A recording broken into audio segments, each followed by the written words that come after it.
ನಮಸ್ಕಾರ ಸ್ನೇಹಿತರೆ, ತಮಗೆಲ್ಲರಿಗೂ ಮತ್ತೊಮ್ಮೆ ಹೊಂಗಿರಣ ಎಜುಕೇಷನ್ ಚಾನಲ್ಗೆ ಸ್ವಾಗತ. ಸ್ಪರ್ಧಾತ್ಮಕ ಪರೀಕ್ಷೆಗಳಿಗೆ ಸಿದ್ಧರಾಗುತ್ತಿರುವ ಎಲ್ಲ ಉದ್ಯೋಗಾಕಾಂಕ್ಷಿಗಳಿಗೆ ಒಂದು ಭರ್ಜರಿ ಸಿಹಿ ಸುದ್ದಿ. ಏನಪ್ಪ ಅಂತಂದರೆ, ಕರ್ನಾಟಕ ರಾಜ್ಯ ಪೊಲೀಸ್ ಇಲಾಖೆ ಏನು ಮಾಡ್ತಾ ಇದೆಯಪ್ಪ ಅಂತಂದರೆ, ಈ ಬಾರಿ ಪೊಲೀಸ್ ಕಾನ್ಸ್ಟೇಬಲ್ ಹುದ್ದೆಗಳ ನೇಮಕಾತಿಗೆ ಅಧಿಕೃತ ಅಧಿಸೂಚನೆಯನ್ನು ಹೊರಡಿಸಿದೆ ಅನ್ನುವಂಥದ್ದು. ಹೌದು, ನೀವು ಖಾಕಿ ಉಡುಪು ಧರಿಸಬೇಕು ಅನ್ನೋ ಕನಸು ಕಾಣ್ತಾ ಇದ್ದರೆ ನಿಮಗಾಗಿ ಇಲ್ಲಿದೆ ಒಂದು ಅದ್ಭುತವಾದಂಥ ಒಂದು ಅವಕಾಶ. ನೋಡಿ, ಕರ್ನಾಟಕ ರಾಜ್ಯ ಪೊಲೀಸ್ ಇಲಾಖೆ ಸ್ಥಳೀಯ ವೃಂದದಲ್ಲಿ ಖಾಲಿರುವ ಪೊಲೀಸ್ ಕಾನ್ಸ್ಟೇಬಲ್ ಸಿವಿಲ್ ಅನ್ನುವಂಥದ್ದು ನೋಡಿ 596 ಹುದ್ದೆಗಳ ನೇಮಕಾತಿಯ ಕುರಿತು ಅನ್ನುವಂಥ ಒಂದು ವಿಷಯದ ಬಗ್ಗೆ ನಾವು ಇವತ್ತು ಚರ್ಚಿಸ್ತಾ ಹೋಗೋಣ. ಅರ್ಹತೆ ಏನು, ಅರ್ಜಿ ಸಲ್ಲಿಕೆ ಮತ್ತು ವಿದ್ಯಾರ್ಹತೆ, ಸಂಬಳ, ಅರ್ಜಿ ಶುಲ್ಕ ಹಾಗೂ ಲಿಖಿತ ಪರೀಕ್ಷೆ ಯಾವಾಗ ನಡೆಸ್ತಾರೆ ಮತ್ತು ಇರುವಂಥ ಷರತ್ತುಗಳೇನು, ಮೀಸಲಾತಿ ಪ್ರಮಾಣ, ಇವೆಲ್ಲದರ ಕುರಿತು ನಾವು ಇವತ್ತಿನ ಒಂದು ವಿಡಿಯೋದಲ್ಲಿ ಚರ್ಚಿಸ್ತಾ ಹೋಗೋಣ ಅನ್ನುವಂಥದ್ದು. ಒಟ್ಟು ಹುದ್ದೆಗಳು ಎಷ್ಟಿದಾವಪ್ಪ ಅಂದರೆ, ಕಲ್ಯಾಣ ಕರ್ನಾಟಕ ಭಾಗದಲ್ಲಿ ಒಟ್ಟು 596, ಕಲ್ಯಾಣ ಕರ್ನಾಟಕಕ್ಕೆ ಮೀಸಲಾಗಿರುವಂಥ ಒಟ್ಟು ಹುದ್ದೆಗಳು 596 ಪೊಲೀಸ್ ಕಾನ್ಸ್ಟೇಬಲ್ ಹುದ್ದೆಗಳು ಅನ್ನುವಂಥದ್ದು.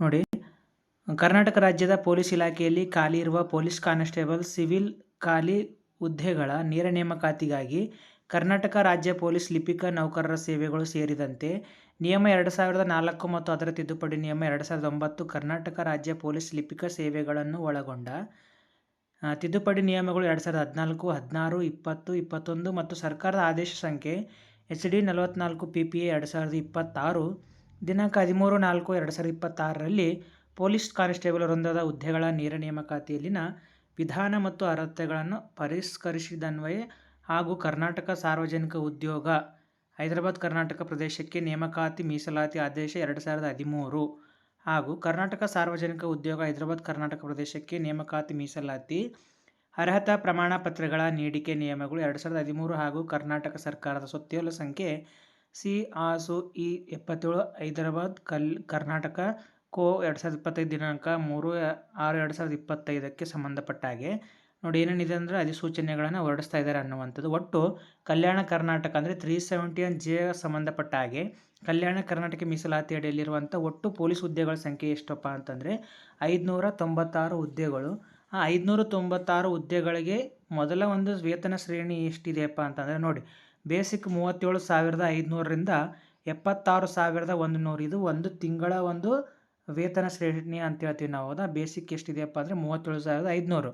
ಇದರಲ್ಲಿ ಪುರುಷರಿಗೆ ಎಷ್ಟಿದೆ, 398 ಹುದ್ದೆಗಳು. ಅಂದರೆ ಪುರುಷ ಅಭ್ಯರ್ಥಿಗಳ ಒಟ್ಟು ಹುದ್ದೆಗಳು 398 ಹುದ್ದೆಗಳನ್ನು ಪುರುಷರಿಗೆ ಇಲ್ಲಿ ಮೀಸಲಾಗಿಡಲಾಗಿದೆ. ಮತ್ತು ಮಹಿಳಾ ಅಭ್ಯರ್ಥಿಗಳಿಗೆ ಎಷ್ಟಿದಾವಪ್ಪ ಅಂದರೆ 133 ಹುದ್ದೆಗಳು.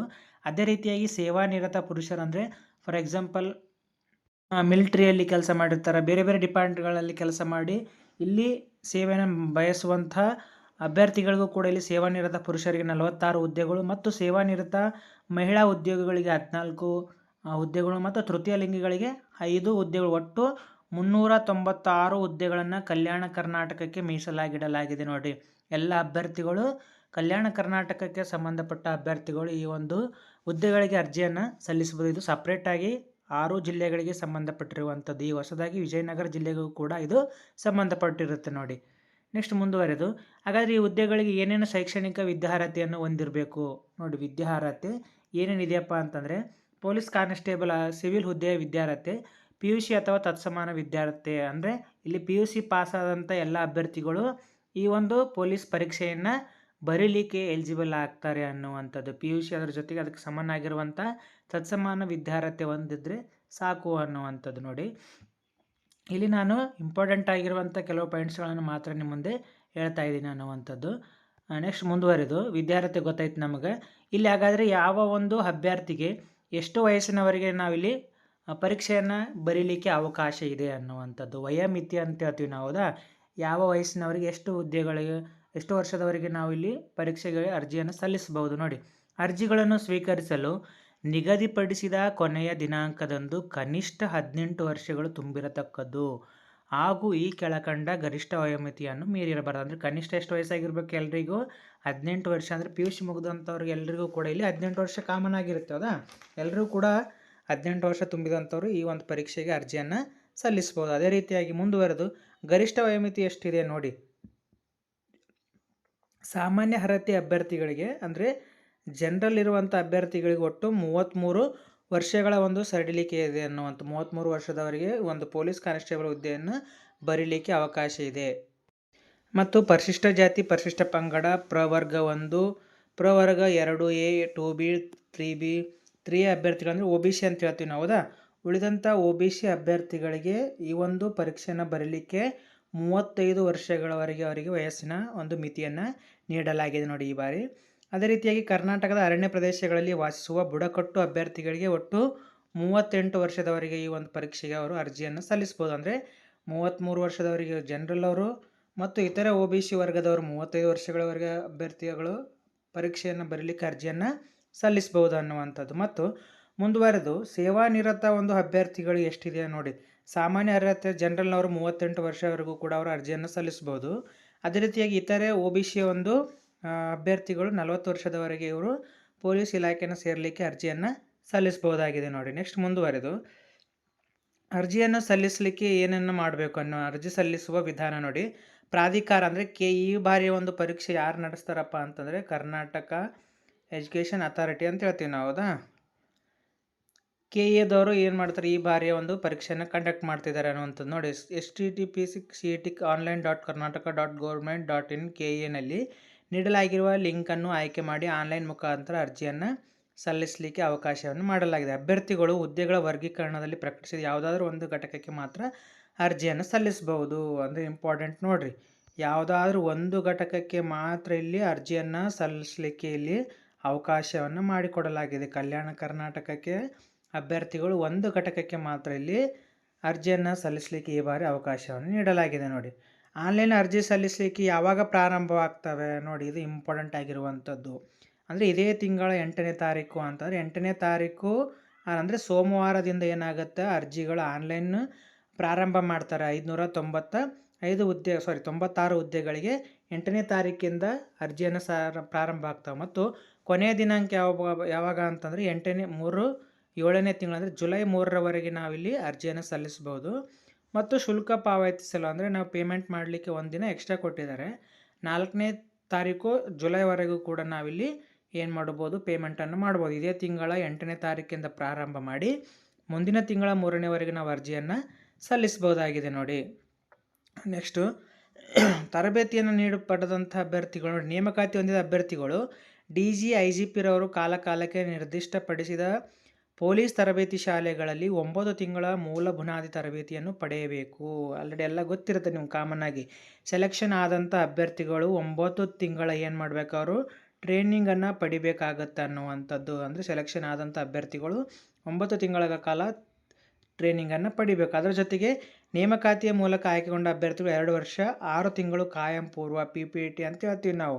ಹೌದಾ? PPಯನ್ನು ಏನಾಗುತ್ತೆ ಇಲ್ಲಿ ಮಾಡಬೇಕಾಗುತ್ತೆ. ಎಷ್ಟಿದೆ ಅದು 2 ವರ್ಷ 6 ತಿಂಗಳ ಕಾಲ. ಹಾಗಾದರೆ ಈಗ ಈ ವೇತನ ಶ್ರೇಣಿ ಎಷ್ಟಿದೆ? ಅಭ್ಯರ್ಥಿಗಳು ಪೊಲೀಸ್ ಆಯ್ಕೆ ಆದಂಥ PCಗಳಿಗೆ ಎಷ್ಟು ವೇತನ ಶ್ರೇಣಿ ಅಂದರೆ 37,500ರಿಂದ 76,100ವರೆಗೆ ನಾವು ಆಗಲೇ ಹೇಳಿದೀವಿ. ಹೌದಾ?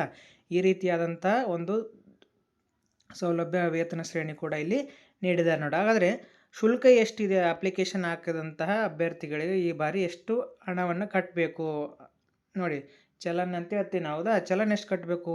ಸಾಮಾನ್ಯ ಅರ್ಹತೆ ಮತ್ತು ಇತರೆ ಪ್ರವರ್ಗ 2A, 2B, 3A, 3B ಅವರು 750 ರೂಪಾಯಿ ಚಲನನ್ನು ಕಟ್ಟಲಿಕ್ಕೆ ಅವಕಾಶ ಮಾಡಿಕೊಡಲಾಗಿದೆ. ಮತ್ತು ST ಹಾಗೂ ಪ್ರವರ್ಗ ಕ್ಯಾಟಗರಿ ಫಸ್ಟ್ ಅಂತ ಹೇಳ್ತೀವಿ ನಾವು, ಹಾಗೂ ಮಾಜಿ ಸೈನಿಕ ಮತ್ತು ತೃತೀಯ ಲಿಂಗದವರಿಗೆ 500 ರೂಪಾಯಿ ಚಲನನ್ನು ನೀಡಲಾಗಿದೆ ಅನ್ನುವಂಥದ್ದು. ಲಿಖಿತ ಪರೀಕ್ಷೆ ವಿಧಾನ ನೋಡ್ರಿ ಎಲ್ಲೆಲ್ಲಿದೆ. ಲಿಖಿತ ಪರೀಕ್ಷೆಯನ್ನು ರಾಜ್ಯದ ಆಯ್ದ ಜಿಲ್ಲಾ ಕೇಂದ್ರಗಳಲ್ಲಿ ನಡೆಸಲಾಗುವುದು. ಪರೀಕ್ಷೆಗಳನ್ನು ಎಲ್ಲಿ ನಡೆಸ್ತಾರಪ್ಪ ಅಂತಂದರೆ ಜಿಲ್ಲಾ ಕೇಂದ್ರಗಳಲ್ಲಿ, ಜಿಲ್ಲಾ ಮಟ್ಟದಲ್ಲಿ ಈ ಬಾರಿಯ ಪರೀಕ್ಷೆಗಳನ್ನು ನಡೆಸ್ತಾರೆ. ಪರೀಕ್ಷೆಗಳ ಕಡ್ಡಾಯ ಪ್ರವೇಶಕ್ಕಾಗಿ ಏನನ್ನು ತೆಗೆದುಕೊಂಡು ಹೋಗ್ಬೇಕಂದ್ರೆ ಒಂದು ಗುರುತಿನ ಚೀಟಿಯೊಂದಿಗೆ ನಾವು ಅಲ್ಲಿಗೆ ಹೋಗ್ಬೇಕಾಗತ್ತೆ. ಕಾಮನ್ನಾಗಿ ಪ್ಯಾನ್ ಕಾರ್ಡ್ ಆಗಿರ್ಬೋದು, ಡ್ರೈವಿಂಗ್ ಲೈಸೆನ್ಸ್ ಆಗಿರ್ಬೋದು, ಆಧಾರ್ ಕಾರ್ಡ್ ಆಗಿರ್ಬೋದು, ಅಥವಾ ಪಾಸ್ಪೋರ್ಟ್ ಆಗಿರ್ಬೋದು, ವೋಟರ್ ID ಆಗಿರ್ಬೋದು, ಈ ಥರ ಯಾವುದಾದ್ರೂ ಒಂದು ನಾವು ಗುರುತಿನ ಚೀಟಿಯನ್ನು ತೆಗೆದುಕೊಂಡು ಪರೀಕ್ಷೆಗೆ ನಾವಿಲ್ಲಿ ಹೋಗಬೇಕಾಗತ್ತೆ ಅನ್ನುವಂಥದ್ದು. ನೆಕ್ಸ್ಟ್ ಮುಂದುವರೆದು ಪರೀಕ್ಷೆಗೆ ಎಷ್ಟು ಪತ್ರಿಕೆಗಳಿರ್ತವೆ ಮತ್ತು ಎಷ್ಟು ಅಂಕಗಳಿಗೆ ನಿಗದಿಪಡಿಸಿರ್ತಾರೆ ಅನ್ನುವಂಥದ್ದು ನೋಡಿರಿ. ಲಿಖಿತ ಪರೀಕ್ಷೆ ಇರುತ್ತೆ. ಆ ಲಿಖಿತ ಪರೀಕ್ಷೆಗೆ ಒಟ್ಟು ಪ್ರಶ್ನೆಗಳು 100, ಒಟ್ಟು ಅಂಕಗಳು ಕೂಡ ಪರೀಕ್ಷೆ ಬರೀಲಿಕ್ಕೆ ಅವಧಿ ಎಷ್ಟಪ್ಪ ಅಂತಂದರೆ 90 ನಿಮಿಷ ಅಂತ ಹೇಳ್ತೀವಿ. ಅಂದರೆ 1.5 ತಾಸು ಇರುತ್ತೆ. ಆ 1.5 ತಾಸಿನಲ್ಲಿ ಯಾವೆಲ್ಲ ವಿಷಯಗಳು ಇರ್ತಾವೆಯಪ್ಪ ಅಂತಂದರೆ ಜಿ ಕೆ ಅಂತ ಹೇಳ್ತೀವಿ ನಾವು, ಅದು ಜನರಲ್ ಸೈನ್ಸ್ ಇರುತ್ತೆ, ಸಾಮಾನ್ಯ ಜ್ಞಾನ, ಅದ್ರ ಜೊತೆಗೆ ವಿಜ್ಞಾನ, ಭೂಗೋಳ, ಇತಿಹಾಸ, ಇಂಡಿಯನ್ ಕಾನ್ಸ್ಟಿಟ್ಯೂಷನ್, ರಾಷ್ಟ್ರೀಯ ಸ್ವಾತಂತ್ರ್ಯ ಚಳವಳಿ, ಮಾನಸಿಕ ಸಾಮರ್ಥ್ಯ, ಮೆಂಟಲ್ ಎಬಿಲಿಟಿ, ನೈತಿಕ ಶಿಕ್ಷಣ ಒಳಗೊಂಡ ಸಾಮಾನ್ಯ ಅಧ್ಯಯನ. ಇಷ್ಟು ಏನಾಗಿರುತ್ತೆ ಈ ಒಂದು ಬಾರಿಯ PC ಎಕ್ಸಾಮ್ನಲ್ಲಿ ಇರುವಂಥ ಒಂದು ಸಬ್ಜೆಕ್ಟ್ ಆಗಿದೆ ನೋಡಿ. ನೆಕ್ಸ್ಟ್ ಲಿಖಿತ ಪರೀಕ್ಷೆ ಯಾವಾಗ ಕಂಡಕ್ಟ್ ಮಾಡ್ತಾರೆ ಅನ್ನುವಂಥ ಡೇಟನ್ನು ಕೂಡ ಇಲ್ಲಿ ಮೆನ್ಷನ್ ಮಾಡಿದ್ದಾರೆ ನೋಡಿ. ಎಷ್ಟನೇ ತಾರೀಕು ಎಕ್ಸಾಮ್ ಇದೆ? ಮುಂದೆ ಇದೆ ಆಗಸ್ಟ್ 2ನೇ ತಾರೀಕು ಏನಾಗುತ್ತೆ ಪರೀಕ್ಷೆಯನ್ನು ಮಾಡ್ತಾರೆ. ಅದು ಯಾವಾಗಪ್ಪ ಅಂದರೆ ಸಮಯ 2:30ರಿಂದ 4 ಗಂಟೆವರೆಗೆ. ಆಲ್ರೆಡಿ ಇವಾಗ ಏನು ಎಷ್ಟನೇ ತಿಂಗಳು ನಡೀತಾ ಇದೆ? 6ನೇ ತಿಂಗಳು. ಅದು ಹೆಚ್ಚು ಕಡಿಮೆ 2 ತಿಂಗಳ ಅವಧಿಯಲ್ಲಿ ಈ ಬಾರಿಯ ಪೊಲೀಸ್ ಕಾನ್ಸ್ಟೇಬಲ್ನ ಒಂದು ಹುದ್ದೆಯ ಒಂದು ಪರೀಕ್ಷೆ ಕಂಡಕ್ಟ್ ಆಗ್ತಾರೆ. ಆದ್ದರಿಂದ ದಯವಿಟ್ಟು ಅಭ್ಯರ್ಥಿಗಳು ಭಾಳಷ್ಟು ಬೇಗ ನಿಮ್ಮ ಪ್ರಿಪರೇಷನ್ ಮಾಡಿಕೊಳ್ಳಿ, ನಿಮಗೆಲ್ಲರಿಗೂ ಒಳ್ಳೆಯದಾಗಲಿ ಅನ್ನುವಂಥದ್ದು. ನೆಕ್ಸ್ಟ್ ಮುಂದುವರೆದು ಋಣಾತ್ಮಕ ಮೌಲ್ಯಮಾಪನ ಇದು ತಿಳ್ಕೊಂಡಿರಲೇಬೇಕು ನೋಡಿ. ಅಂದರೆ 4 ಪ್ರಶ್ನೆಗಳು ನೀವೇನಾದರೂ ತಪ್ಪು ಹಾಕಿದ್ದೆ ಆದರೆ ಅದರಲ್ಲಿ 1 ಅಂಕಗಳು ಸರಿಯಾದಂಥ 1 ಅಂಕಗಳು ಏನಾಗುತ್ತೆ ನಮಗಿಲ್ಲಿ ಮೈನಸ್ ಆಗುತ್ತೆ ನೋಡಿ.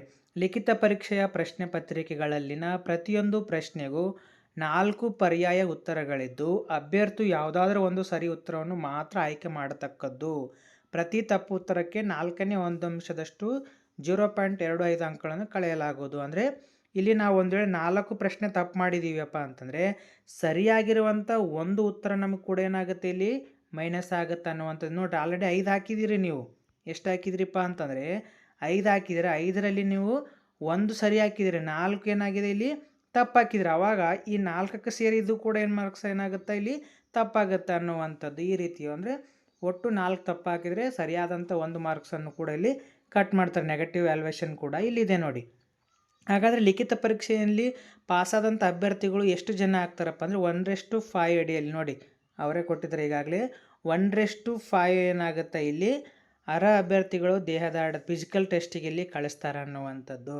ಇದೆಲ್ಲ ನೆಕ್ಸ್ಟ್ ಮುಂದೆ ಬರುವಂಥ ಒಂದು ದಿನಗಳಲ್ಲಿ ನೋಡೋಣ. ಹಾಗಾದರೆ ದೈಹಿಕ ಪರೀಕ್ಷೆಗೆ ಬರುವಾಗ ಕರಪತ್ರದ ಜೊತೆಗೆ ಈ ಕೆಳಗಂಡು ಯಾವುದಾದ್ರು ಗುರುತಿನ ಚೀಟಿ, ಫಿಸಿಕಲ್ಗೆ ಹೋಗುವಾಗ ನಾವು ಏನನ್ನು ತೆಗೆದುಕೊಂಡು ಹೋಗ್ಬೇಕಂದ್ರೆ ಪಾಸ್ಪೋರ್ಟ್ ಅಥವಾ ಡ್ರೈವಿಂಗ್ ಲೈಸೆನ್ಸ್, ಪ್ಯಾನ್ ಕಾರ್ಡ್ ಅಥವಾ ಯಾವುದಾದ್ರೂ ಒಂದು ಐಡಿಗಳನ್ನು, ಬ್ಯಾಂಕ್ ಪಾಸ್ಬುಕ್, ಅದು ನಮಗೆ ಬೇಕಾದಂಥ ಯಾವುದಾದ್ರೂ ಒಂದು ಪ್ರೂಫನ್ನು ಅಲ್ಲಿ ನಾವಿಲ್ಲಿ ತೆಗೆದುಕೊಂಡು ಹೋಗ್ಬೇಕಾಗತ್ತೆ ಅನ್ನುವಂಥದ್ದು. ಹಾಗಾದರೆ ಅಲ್ಲಿ ನಾವು ಫಿಸಿಕಲ್ಗೆ ಹೋದಾಗ ಎಷ್ಟು ಸೆಂಟಿಮೀಟ್ರ್ ಅಭ್ಯರ್ಥಿಗಳು ಎತ್ತರವನ್ನು ಇರಬೇಕು ಅನ್ನುವಂಥದ್ದು ನೋಡಿ. ಪುರುಷ ಮತ್ತು ಸೇವಾನಿರತ ಪುರುಷರು ಕನಿಷ್ಠ ಎತ್ತರ 168 ಸೆಂಟಿಮೀಟರ್ ಎತ್ತರ ಇಲ್ಲಿರಲೇಬೇಕು. ಅಂದರೆ 168 ಸೆಂಟಿಮೀಟರ್. ಮತ್ತು ಎದೆಯ ಸುತ್ತಳತೆ ಎಷ್ಟಿರಬೇಕಪ್ಪ ಅಂದರೆ 86 ಸೆಂಟಿಮೀಟರ್. ಕನಿಷ್ಠ 5 ಸೆಂಟಿಮೀಟರ್ ಅದನ್ನು ಹಿಗ್ಗಿಸಲಿಕ್ಕೆ ಬರಬೇಕಾಗಿದೆ ಅನ್ನುವಂಥದ್ದು. ಹಾಗಾಗಿ ಮತ್ತು ಮಹಿಳೆಯರಿಗೆ ಎಷ್ಟು ಒಂದು ಪ್ರಮಾಣದಲ್ಲಿ ಇದೆಯಪ್ಪ ಅಂದರೆ 157 ಸೆಂಟಿಮೀಟರ್. ಮತ್ತು ಅವರ ಒಂದು ಕನಿಷ್ಠ ತೂಕ ಎಷ್ಟಿರಬೇಕಿಲ್ಲಿ 45 kg ಇವರು ಮಹಿಳೆಯರು ಹೊಂದಿರಬೇಕು ಅನ್ನುವಂಥದ್ದು.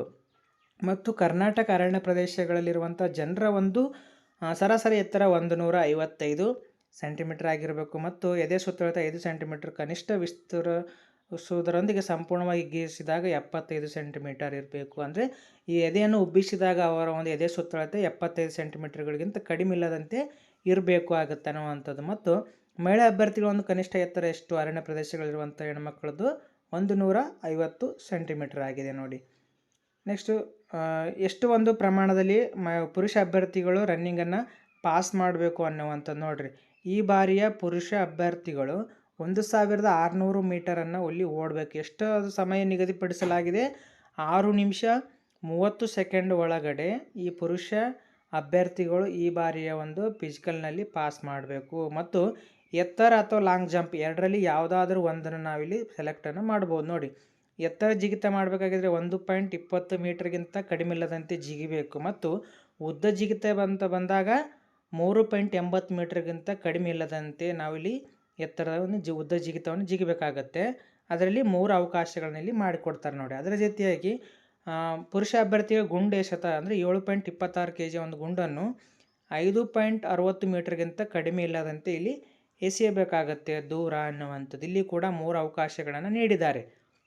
ಅದೇ ರೀತಿಯಾಗಿ ಮಹಿಳಾ ಮತ್ತು ತೃತೀಯ ಲಿಂಗಿ ಹಾಗೂ ಮಾಜಿ ಸೈನಿಕ ಅಭ್ಯರ್ಥಿಗಳಿಗೆ ಎಷ್ಟಿದೆಯಪ್ಪ ಅಂತಂದರೆ 400 ಮೀಟ್ರನ್ನು ಇಲ್ಲಿ ಕೊಟ್ಟಿದ್ದಾರೆ. ಅಂದರೆ ಪುರುಷರಿಗೆ 1600 ಆದರೆ ಇಲ್ಲಿ ಮಹಿಳೆಯರಿಗೆ 400 ಮೀಟ್ರ್. ಇವರು 2 ನಿಮಿಷಕ್ಕಿಂತ ಮೀರಿದಂತೆ 2 ನಿಮಿಷದೊಳಗಡೆ ಅವ್ರು ಏನು ಮಾಡಬೇಕು, ಈ 400 ಮೀಟ್ರನ್ನು 2 ನಿಮಿಷದಲ್ಲಿ ಓಡಬೇಕು ಅನ್ನುವಂಥದ್ದು. ಮತ್ತು ಎತ್ತರ ಎಷ್ಟಿರಬೇಕು? ಜಿಗಿತ 0.90 ಮೀಟರ್ಗಿಂತ ಕಡಿಮೆ ಇಲ್ಲದಂತೆ ಅವರು ಜಿಗಿಬೇಕು. ಮತ್ತು 4 kg ಗುಂಡನ್ನು 3.75 ಮೀಟರ್ಗಿಂತ ಕಡಿಮೆ ಇಲ್ಲದಂತೆ ಅವರು 3 ಅವಕಾಶಗಳಲ್ಲಿ ಎಸಿಬೇಕು. ನೆಕ್ಸ್ಟ್ ಮುಂದುವರೆದು ಇವೆಲ್ಲ ಸಾಮಾನ್ಯವಾಗಿರುವಂಥ ಒಂದು ಅಂಶಗಳು ನೋಡಿ. ವೈದ್ಯಕೀಯ ಪರೀಕ್ಷೆಯು ಕೂಡ ತಾತ್ಕಾಲಿಕವಾಗಿ ಆಯ್ಕೆ ಪಟ್ಟಿಯನ್ನು ಪ್ರಕಟಿಸಿದ ನಂತರ ತಾತ್ಕಾಲಿಕ ಆಯ್ಕೆ ಪಟ್ಟಿಯಲ್ಲಿ ಅರ್ಹಗೊಳ್ಳ ಎಲ್ಲ ವೈದ್ಯಕೀಯ ಅಭ್ಯರ್ಥಿಗಳು ವೈದ್ಯಕೀಯ ಮಂಡಳಿಯಿಂದ ಮುಂದೆ ವೈದ್ಯಕೀಯ ಫಿಸಿಕಲ್ ಟೆಸ್ಟ್ಗೆ ಆದ ಮೆಡಿಕಲ್ ಟೆಸ್ಟ್ಗೂ ಕೂಡ ಇಲ್ಲಿ ಅರ್ಹತೆಗೆ ಇಲ್ಲಿ ಒಳಗೊಂಡಿರ್ತಾರೆ ನೋಡಿ. ಇಲ್ಲಿ ಅವರ ಒಂದು ದೂರದೃಷ್ಟಿ ಇವೆಲ್ಲವೂ ಕೂಡ ನಿಮಗೆ ಇಲ್ಲಿ ಇದೆಲ್ಲ ಆದಮೇಲೆ ನಿಮಗೆ ಗೊತ್ತಾಗುತ್ತೆ ಅನ್ನುವಂಥವೇನು ಅಷ್ಟು ಇಂಪಾರ್ಟೆಂಟ್ ಇಲ್ಲದೆ ಇರುವಂಥ ಒಂದು ಕೆಲವು ಅಂಶಗಳು. ಮೆಡಿಕಲಲ್ಲಿ ಕೂಡ ಎಲ್ಲರೂ ಅಭ್ಯರ್ಥಿಗಳು ಫಿಸಿಕಲ್ ಫಿಟ್ ಆಗಿರಬೇಕು ಅನ್ನುವಂಥದ್ದು, ದೈಹಿಕವಾಗಿ ಮತ್ತು ಮಾನಸಿಕವಾಗಿ ಹೆಲ್ದಿಯಾಗಿ ಇಲ್ಲಿ ಇರಬೇಕು ಅನ್ನುವಂಥ ಅರ್ಹತಾ ಷರತ್ತುಗಳು ಏನೇನದಾವ ನೋಡಿ. ಭಾರತೀಯ ನಾಗರಿಕನಾಗಿರಬೇಕು, ಒಬ್ಬ ಜೀವಂತ ಪತ್ನಿಗಿಂತ ಹೆಚ್ಚು ಮಂದಿ ಪತ್ನಿಯರನ್ನು ಹೊಂದಿರುವ ಪುರುಷ ಅಭ್ಯರ್ಥಿ ಈಗಾಗಲೇ ಇನ್ನೊಬ್ಬ ಹೆಂಡತಿರುವ ವ್ಯಕ್ತಿಯನ್ನು ಮದುವೆಯಾಗಿರುವ ಮಹಿಳಾ ಅಭ್ಯರ್ಥಿಯು ಸರ್ಕಾರದ ಪೂರ್ಣಾನುಮತಿ ಪಡೆಯದೆ ನೇಮಕಾತಿ ಅರ್ಹರಾಗಿರುವುದಿಲ್ಲ. ಅಂದರೆ ಕಾಮನ್ನಾಗಿ ಒಂದೇ ಇಲ್ಲಿ ಏಕಪತ್ನಿತ್ವವನ್ನು ಅಥವಾ ಏಕಪತಿತ್ವವನ್ನು ಇಲ್ಲಿ ಹೊಂದಿರಬೇಕಾಗಿರುತ್ತೆ ಅನ್ನುವಂಥದ್ದು ಅಭ್ಯರ್ಥಿಗಳು. ಮತ್ತು ಅಭ್ಯರ್ಥಿಯು ಮಾನಸಿಕವಾಗಿ ಮತ್ತು ದೈಹಿಕವಾಗಿ ಆರೋಗ್ಯವಂತ ಆಗಿರಬೇಕು ಮತ್ತು ಅವರ ನೇಮಕಾತಿಯು ಕರ್ತವ್ಯಗಳ ದಕ್ಷ ನಿರ್ವಹಣೆಗೆ ಆತಂಕವನ್ನುಂಟು ಮಾಡುವ ಸಂಭವವಿರುವ ಯಾವುದೇ ದೈಹಿಕ ನ್ಯೂನತೆಯಿಂದ ಮುಕ್ತರಾಗಿರಬೇಕು. ಯಾವುದೇ ನೈತಿಕ ಪರಿಭಾಷೆಗೆ ಶಿಕ್ಷೆಗೆ ಒಳಪಟ್ಟ ಅಥವಾ ಕೇಂದ್ರ ಅಥವಾ ಕರ್ನಾಟಕ ಅಥವಾ ಇತರೆ ರಾಜ್ಯದ ಲೋಕಸೇವಾ ಆಯೋಗ ಅಥವಾ ಕರ್ನಾಟಕ ಪರೀಕ್ಷಾ ಪ್ರಾಧಿಕಾರ ಅಥವಾ ಯಾವುದೇ ವಿಶ್ವವಿದ್ಯಾಲಯಗಳಿಂದ ನಡೆಸಲಾಗುವ ಪರೀಕ್ಷೆಗಳಿಂದ ಅಥವಾ ನೇಮಕಾತಿಗಳಿಂದ ತಾತ್ಕಾಲಿಕವಾಗಿ ಡಿಬಾರಾದ ಅಥವಾ ಅನರ್ಹಗೊಂಡ ವ್ಯಕ್ತಿಯು ಸರ್ಕಾರವು ಎಲ್ಲ ಸಂದರ್ಭಗಳನ್ನು ಪರಿಶೀಲಿಸಿ ಅವರು ನೇಮಕಾತಿಗೆ ಅರ್ಹರೆಂದು ಪರಿಗಣಿಸುವವರೆಗೆ ನೇಮಕಾತಿಗೆ ಅರ್ಹರಾಗಿರುವುದಿಲ್ಲ. ಯಾವುದಾದ್ರೂ ಪರೀಕ್ಷೆಗಳಲ್ಲಿ ಅಥವಾ ನೇಮಕಾತಿಗಳಲ್ಲಿ ಡಿಬಾರ್ ಅಥವಾ ಅನರ್ಹಗೊಂಡಂಥ ಅಭ್ಯರ್ಥಿಗಳು ಈ ಬಾರಿಯ ಒಂದು ಪರೀಕ್ಷೆ ಬರೀಲಿಕ್ಕೆ ಅವರು ಅರ್ಹರು ಆಗಿರುವುದಿಲ್ಲ ಅನ್ನುವಂಥ ಒಂದು ಮಾಹಿತಿಯನ್ನು ನಾವಿಲ್ಲಿ ತಿಳ್ಕೊಳ್ಬೇಕಾಗತ್ತೆ ನೋಡ್ರಿ. ನೆಕ್ಸ್ಟ್ ಮುಂದುವರೆದು ಮಾಜಿ ಸೈನಿಕರ ಒಂದು ಇಲ್ಲಿ ಅಂಶಗಳನ್ನು ಕೂಡ ಇಲ್ಲಿ ಕೊಟ್ಟಿದ್ದಾರೆ. ಗ್ರಾಮೀಣ ಅಭ್ಯರ್ಥಿಗಳು ನಾವೆಲ್ಲ ನೋಡ್ತೀವಿ, ರೂರಲ್ ಮತ್ತು ಕನ್ನಡ ಅಭ್ಯರ್ಥಿಗಳನ್ನು ಕೂಡ ಇಲ್ಲಿ ನಾವಿಲ್ಲಿ ಬರ್ತಾರೆ. ಮತ್ತು ಯೋಜನೆ ನಿರಾಶ್ರಿತರು ಅಂದರೆ ಯಾರಾದರೂ ಭೂಮಿ ಕರ್ನಾಟಕ ಒಂದು ಸರ್ಕಾರದ ಭೂಮಿಯ ಒಡೆತನಕ್ಕೆ ಹೋಗಿತ್ತಪ್ಪ ಅಂತಂದರೆ ಅದು ಕೆನಲ್ನ ಸಾಮಾನ್ಯವಾಗಿ ಹೇಳ್ತೀವಿ ನಾವು, ಭೂಮಿ ಯೋಜನೆ ನಿರಾಶ್ರಿತರಪ್ಪ ಅಂದರೆ ತಾವು ಹೊಲಗಳು ಸರ್ಕಾರದ ಒಂದು ಸುಪರ್ದಿಗೆ ಹೋದ ಕ್ಯಾನಲ್ ಆಗಿರ್ಬೋದು, ದೊಡ್ಡ ದೊಡ್ಡ ಡ್ಯಾಮ್ಗಳಾಗಿರ್ಬೋದು, ಆ ಥರದ ಹೋಗಿತ್ತಪ್ಪ ಅಂದ್ರೆ ಅವರು ಕೂಡ ಯೋಜನೆ ನಿರಾಶ್ರಿತರ ಅಭ್ಯರ್ಥಿಗಳು ಆಗ್ತಾರೆ. ಮತ್ತು 371 JR ಅಂತೆ ಕಲ್ಯಾಣ ಕರ್ನಾಟಕ ಪ್ರದೇಶಕ್ಕೆ ಸೇರಿದ ಅಭ್ಯರ್ಥಿಗಳಿಗೆ ಮೀಸಲಾತಿಯನ್ನು ಕೂಡ ಇಲ್ಲಿ ನೀಡಲಾಗಿದೆ. ಮತ್ತು ಅದೇ ರೀತಿಯಾಗಿ ತೃತೀಯ ಲಿಂಗಗಳಿಗೂ ಕೂಡ ಇಲ್ಲಿ ಅವಕಾಶವನ್ನು ಮಾಡಿ ಕೊಡಲಾಗಿದೆ ಅನ್ನುವಂಥದ್ದು. ಮತ್ತು ಅರ್ಜಿ ಸಲ್ಲಿಸುವ ಸಂದರ್ಭದಲ್ಲಿ ಪಡೆದಿಟ್ಟುಕೊಳ್ಳಬೇಕಾದ ಪ್ರಮಾಣ ಪತ್ರಗಳು ಯಾವ್ಯಾವು ನೋಡ್ರಿ. ಅರ್ಜಿ ಸಲ್ಲಿಸಲಿಕ್ಕೆ ಏನೇನು ಬೇಕು? ಆಧಾರ್ ಕಾರ್ಡ್ ಬೇಕು. ಅರ್ಜಿ ಸಲ್ಲಿಸಲು ನಿಗದಿಪಡಿಸಿದ ಕೊನೆಯ ದಿನಾಂಕದೊಳಗೆ ಪಡೆದ ಆಯಾ ಹುದ್ದೆಗಳಿಗೆ ನಿಗದಿಪಡಿಸಲಾದ ವಿದ್ಯಾರ್ಹತೆಯು ಎಲ್ಲ ವಿಷಯಗಳ ಸೆಮಿಸ್ಟರ್ಗಳ ಅಂಕಪಟ್ಟಿಗಳು ಬೇಕಾಗತ್ತೆ. ಅಂದರೆ ಎಲ್ಲ ಒಂದು ಸೆಮಿಸ್ಟರ್ ಅಥವಾ ಎಲ್ಲ ವಿಷಯಗಳ ಒಂದು ಮಾರ್ಕ್ಸ್ ಕಾರ್ಡ್ ಕೂಡ ಇಲ್ಲಿ ಬೇಕಾಗತ್ತೆ. ಮತ್ತು ಜನ್ಮ ದಿನಾಂಕವನ್ನು ನಮೂದಿಸಿರುವ SLC ಅಥವಾ ತತ್ಸಮಾನ ಪರೀಕ್ಷೆ ಪ್ರಮಾಣ ಪತ್ರ, ಇಲ್ಲಿ SLC ಮಾರ್ಕ್ಸ್ ಕಾರ್ಡ್ ಕೂಡ ಇಲ್ಲಿ ಬೇಕಾಗುತ್ತೆ. ವರ್ಗಾವಣೆ ಅಂದರೆ ಶಾಲೆಯ ವರ್ಗಾವಣೆ ಪ್ರಮಾಣ ಪತ್ರ TC ಕೂಡ ಇಲ್ಲಿ ಬೇಕಾಗತ್ತೆ ನೋಡಿ.